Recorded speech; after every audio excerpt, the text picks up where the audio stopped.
Okay friends, we are back with another canning project. We are going to be canning up some beef shoulder today.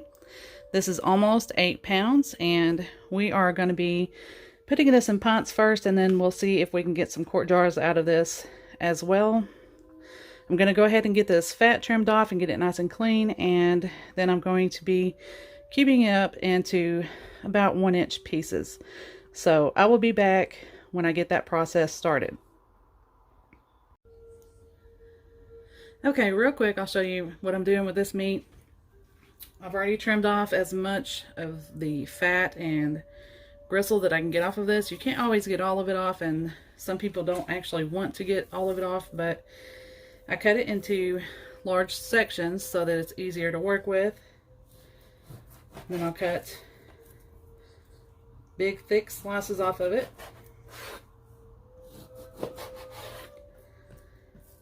And then from there,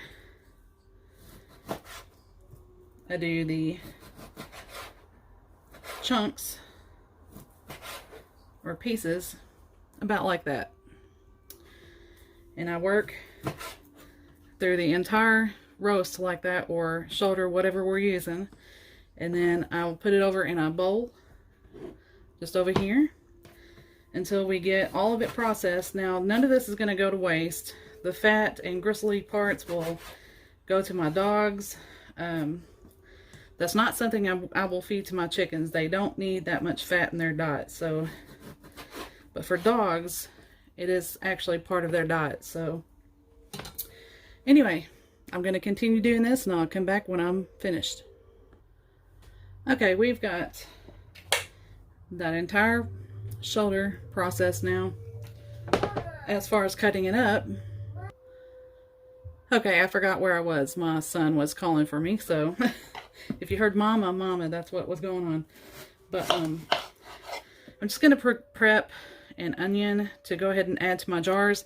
I'm going to add some onion and some dried garlic and some salt. That's all I'm adding to these this time. I add different things. Sometimes I'll add some French onion soup mix. Sometimes it's different spices. You can really just go with whatever you like. Okay, now we're going to start filling our jars. In each of my jars, I've already added 1 teaspoon of canning salt, and then I'm going to add a teaspoon of dried garlic. You can use fresh garlic, or like I said, any spices that you want. And then I'm going to add a little bit of hot water down here on the bottom.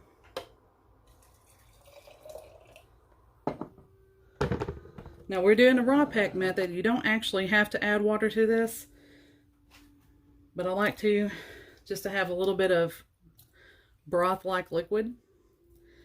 And most likely what I'm going to do with these is I'll have a quick product for throwing in the crock pot with some carrots and potatoes that I've already canned, and that'll be a fast, easy meal. Now you just want to pack these in here. And you can pack them all the way up to that 1-inch headspace. Like, I figure we'll be using the crock pot a good bit once we move off grid, because it will conserve electricity. We will have solar that can run our whole house, but with any solar system, of course, you want to try to save as much power as you can. And we'll also have our propane stove, and then we'll have our cookers outside and stuff we'll use also. But even now, for someone that's on the grid, with these electricity bills going up the way they are, I think a crock pot is still a good option, even on grid. So you're going to debubble this. I'm just using a plastic chopstick. I don't know where my debubbler went, but anything like that will work. You don't really want to use metal in your jars. But now we're going to clean the rim with our vinegar. Always do that, especially when you're canning meat, because it will have a little bit of oil that can keep your jars from sealing. So we're going to get this lid on here. They're not really hot, they're just warm. Just finger tight. And then we'll get this over here in the canner. Okay, it beeped to let me know its 10-minute countdown was over with, and it's showing E0. So I went ahead and switched it over to the airtight. And now it's going to start counting down on its 75 minutes. Okay, we are using our Nesco Smart Canner again today, and we have our 5 pints in here with 8 cups of hot water. I'm going to drop that lid down, make sure that we are on exhaust.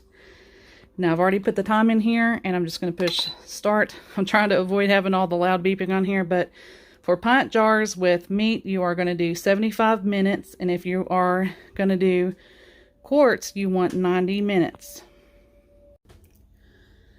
Okay, the canner just released pressure and I pulled out all the jars, and this is what it looks like when it's finished. That beef will come down some more as it cools off. I'm glad to have that in the pantry now. And then next, I'm going to load it with our remaining beef that we had. We added some carrots, onions, and potatoes, and some onion soup mix in here, and garlic, and this will be a quick, healthy dinner. These will go in for 90 minutes for the quart jars. But anyway, I hope you all have a great week, and if you have any questions, I'd be glad to help you out in the comment section. I hope you all enjoyed this video, and I will see you again soon. All right, bye-bye, friends.